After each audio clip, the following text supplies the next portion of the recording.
Sasa vile nimesota hivi leo nakula nini? Niliinama jana. Siwezi ninama jana na leo. Wacha nipigie Madhi. Madhi hawezi kosa kakitu. Hiyo ni message ya Fuliza. Wacha nipigie Madhi. Utakufa, utakufa vibaya wewe na.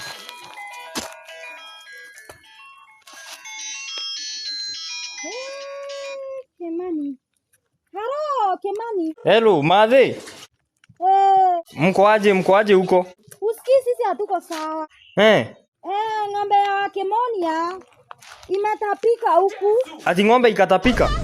Paka ya Wasiando enyewe ilikufa jana. Mashine ziko huku zimetuandama. Jana Njeri usiku alikuwa anapika ugali. Ndio huyo akanjichoma mguu. Sasa hajui kutembea. Shinda ziko huku my friend. Sasa mimi nilikuwa nataka niwekee kakitu kadogo hapo, nimemaliza. Saizi sina hadi shopping. Kimani, ati nikutumia pesa? Kimani, ulitoka hapa na gorogoro ngapi za marawe?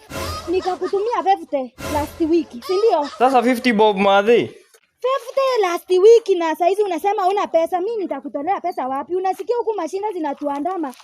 Hata njana sisi hatunjapata kitu ya kukula. Sasa mimi nitakutolea wapi pesa Kimani kabisa?